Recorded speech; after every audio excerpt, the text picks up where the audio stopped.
Welcome to the Coffee Experts Club. If you're at all interested in anything we talk about in this episode, go ahead and check out the description down below, or if you even just want to know more about us, click on the links below. Now on to the episode.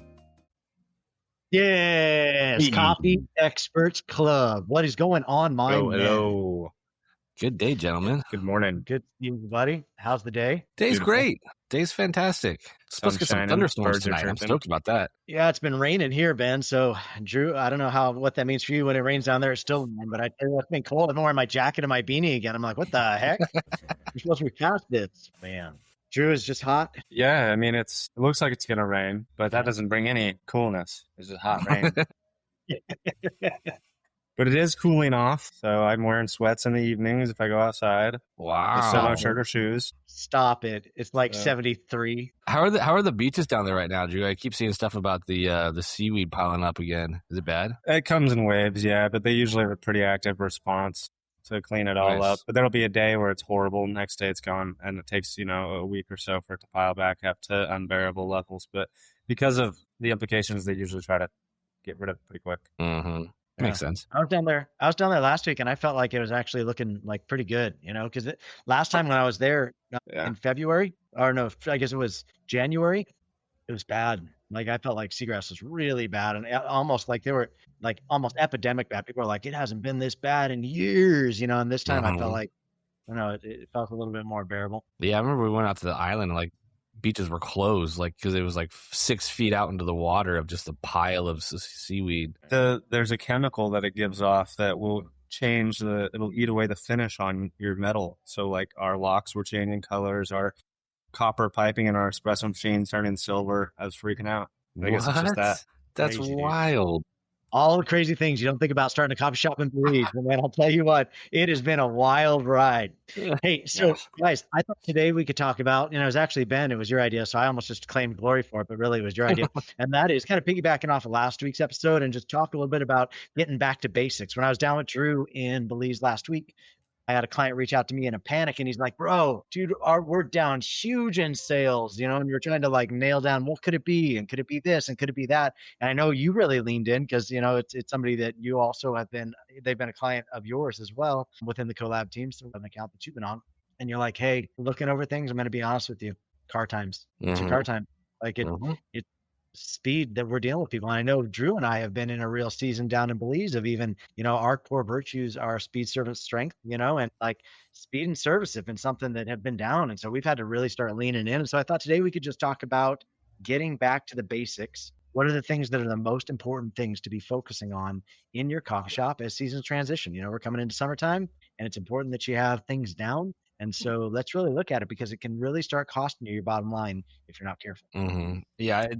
With as much as we talk about everything on this podcast, and I know we talk a lot about growth, we talk a lot about grand openings, we talk a lot about your COGS, your payroll, all high level things, right? All super important. It can be easy to get distracted from what makes my business successful down just to the bare, what does it take to be open? I got to make a good cup of coffee. I get out the window fast, and I got to have somebody smiling when they drive away. That's the bare minimum. If you could do that, you're successful.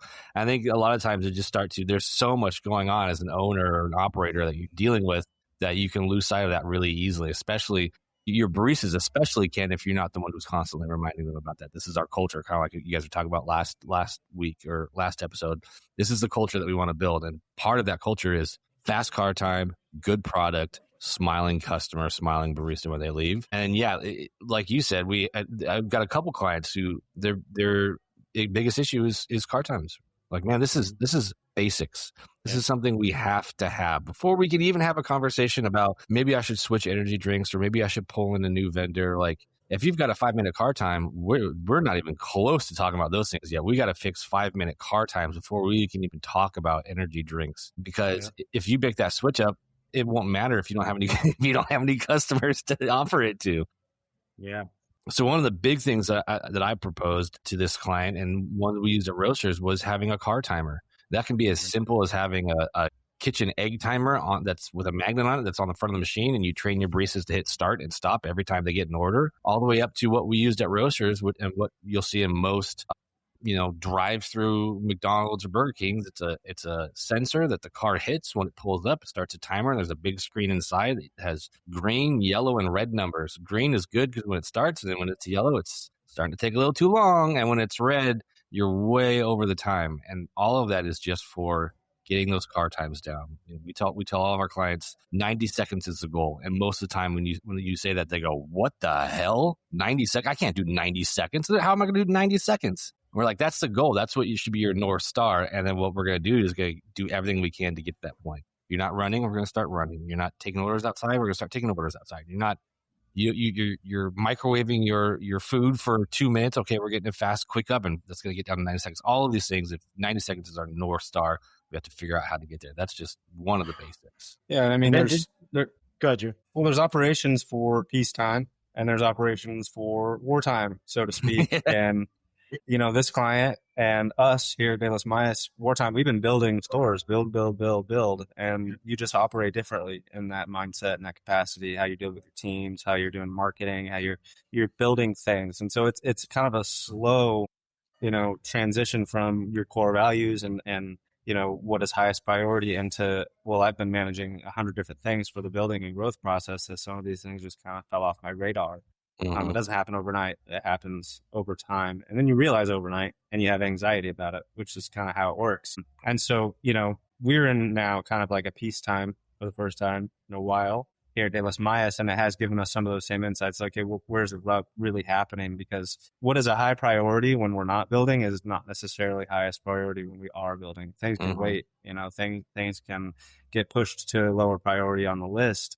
Whereas now that we're in, well, let's just recheck our systems. Let's recalibrate. Let's look at everything.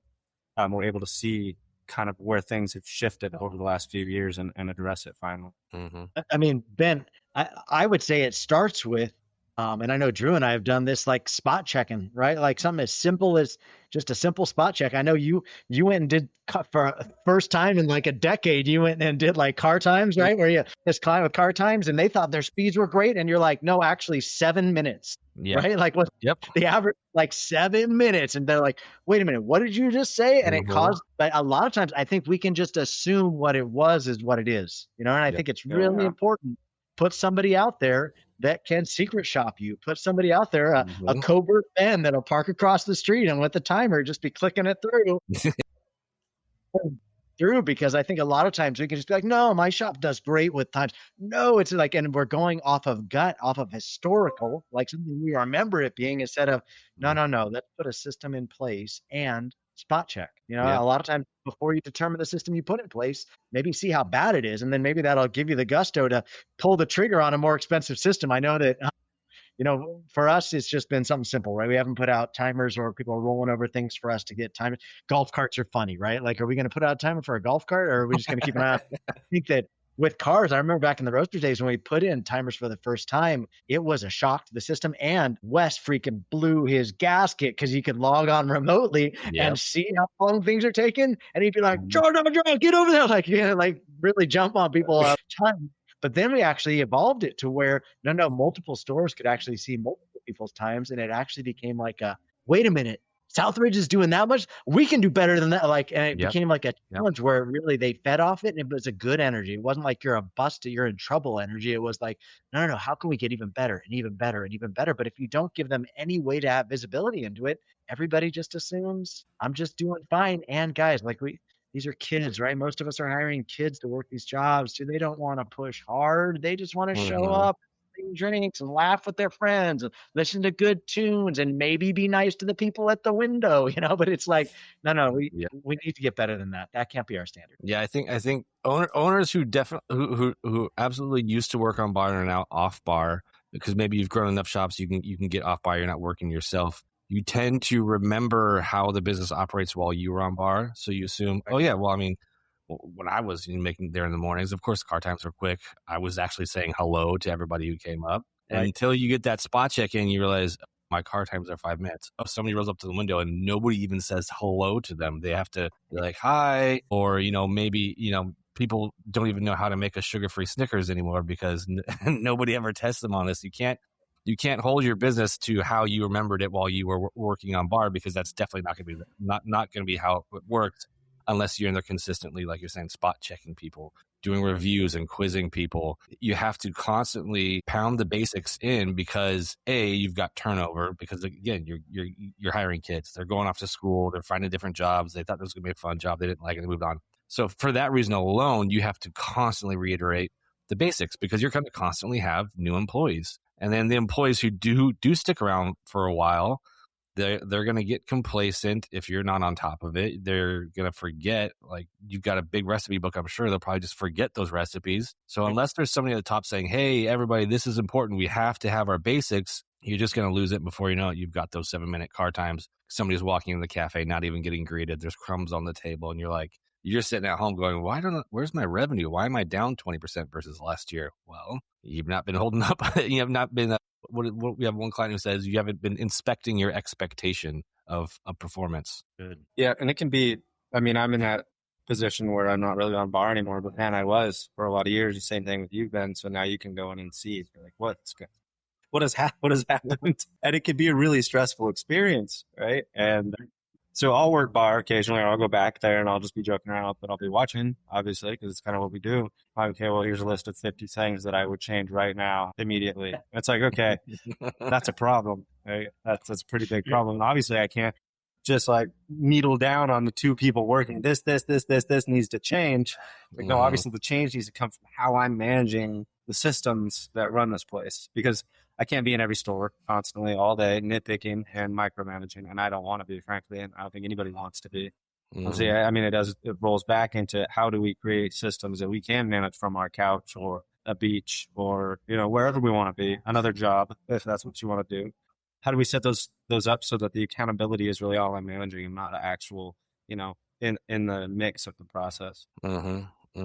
I think that's really smart, because what you just said, Drew, there is, I think that the tendency can be when an owner sees something going wrong to jump into the middle of the poor baristas that are the two ones there. Maybe it's the afternoon shift, right? This is our B string. This isn't even like our A string, you know what I mean? But like, we're going to jump all over these poor kids that maybe like are just learning, or maybe some of our noobs are like, and we want to, like pour into them. But I feel like you're really good at this. I don't do as well with this. A lot of times I'm like, do you want me to say something right now? And you're always like, hey, let me shake it up to the managers first.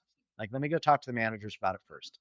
And then once the managers have it, let them drill it down into the team, and then let's watch for it. And so I think that it's really important as owners that we realize that if you're not careful, you can get sucked right back into it all over again. All these good things you've been putting into place, all this good work you've put in to get off of bar, if you're not careful, you can make everybody super hypersensitive when the owner gets there again, instead of like, no, we have systems to manage this. And so I think, Drew, you've been really great with me at like, no, let me handle it. Let me talk to the managers about it, and then let's have the managers cascade it down, and then let's talk about it again and keep an eye on it. You know what I mean? Because otherwise, you're going to fix an afternoon shift with two baristas that aren't even two of your primary players. And then what did that really do? Because all you did all over a set of people that aren't going to have a cascading effect on the rest of the team. Well, and I'd love to say that's from impeccable foresight, but really what that's from is me repeatedly doing that same thing over something minor. Right. Really minor, that I'm like, hey, why are you leaving the tea out for too long, or your milk needs to go back in the fridge immediately, and it kills the vibe. And the rest of the shift, it sucks because they're really uncomfortable and unhappy to be there. So it's like, okay, over a milk on the counter, 55 customers' experiences were affected because of my one moment of being critical, rather than talking to the manager, having them send out reminders. Gentle reminders, not like a harsh slap on the face. But that's kind of how I learned that, just by doing it wrong. What's funny is that I experienced that quite a bit too, being on the barista side of it, and I'm sure you did in our past life as well. And it's funny how that just kind of translates straight over to you're an owner, and you're like, wait a minute, why are you doing that? Stop. The very thing you hated, you never replicate. It's true though, but it's your baby now, so you're the one who's holding all the reins. And when it's so simple to us, right? You're like, why?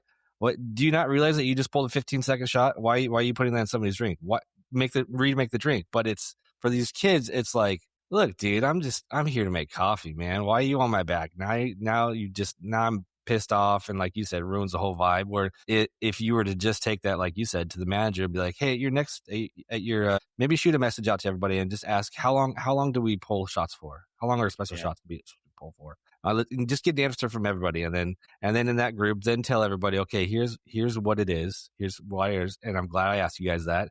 People who said 15 seconds, you're not in trouble. You just need to come in 15 minutes earlier tomorrow on your next shift, and we'll go through pulling shots again. Way easier. You don't ruin your shop, and you've now, just like you said, you've corrected everybody who may also be doing it that you don't even know about, versus pissing off one kid and the rest of your customers for an entire day. I think another thing that Drew will do that I'll watch him do it once if we're starting to see repeat problems, and a lot of times, right? Like, ask your customers, be really on the pulse of your customers. Like, how are people feeling? How are things going? Checking in, you know what I mean? Watching your social medias, watching your, I remember Yelp used to fall on light West up like nobody's business, back in the day of Yelp. But like, watch whatever is your indicator on what are the trends that you're starting to see people complain about. But I know something else that Drew does really well is push everybody back through a flow test. Mm-hmm. Hey, push everybody back through a flow test. Like, I want to see how people are scoring. Like, let's see where people are at. Because I think that if you have a rule in place for how things should work, go back to the rule. Yeah, if you're having a consistent problem with it, like speed over strength's a problem, well, hopefully those things are going to be dealt with in whatever training or testing that you put them through initially. Put them back through it, like send them back through it. Let's see how they score, because the scores aren't going to lie, man. And if somebody comes back to score, then Drew is relentless. Make him take it again, then, and make him take it again, then. Like we want to drive this home, and then it shows us who needs help, who needs for us to lean in, and it's something that the managers need to recognize too. Like, create really simple, stupid ways to solve these problems. We're not sending people to the moon. You know what I mean? Like, we're just trying to deliver an excellent cup of coffee out a window. You know what I mean? So make sure your systems are simple. Make sure you have a good go-to to make sure you're testing how to keep that just stupid simple. And we want speed, service, strength. This is super important to us. So this is how we determine it. Yep. Well, I think the flow test, repetitive flow test, works on another level too, because these baristas aren't making drinks wrong on purpose. It's not like I know the recipe and I'm going to make it my way. It's like my way is a better way. It's like, no, that's really not what's happening. And so if they don't know how to make the drink and you make them repeatedly take this test, well, you can see pretty clearly what they don't know. And then each time they take it, they're relearning the actual answers, the actual recipes, the actual way to do things. And that's not me standing there saying, hey, you need to make sure this many scoops goes in it. It's me saying, all right, retake the test. I score the test, and so on and so on. And it's just much easier and much more effective, I like to think, because, people learn in different ways, right? And so some people are verbal processors, but not everybody's going to learn like that. And a good way to learn is repetitive, action. That's how we all learn the best way. Any technical career, you were to graduate and be an engineer and get a job, out in the area out here, for example, you're going to go through yearly and quarterly trainings over and over and over again. Sure, that career is there's a lot more riding on that than just a cup of coffee. But if your business is important to you, it should feel incredibly, incredibly important to send your people through consistent training, because people forget. You're right. Like I always mention this sugar-free Snickers, because that's the one I could never freaking remember. For 10 years, I always got that drink wrong. I'd remember it for about 6 months, then I'd start making it wrong again. And I'd be like, oh, shit, I've been doing it wrong for 6 months. Let me look at it again.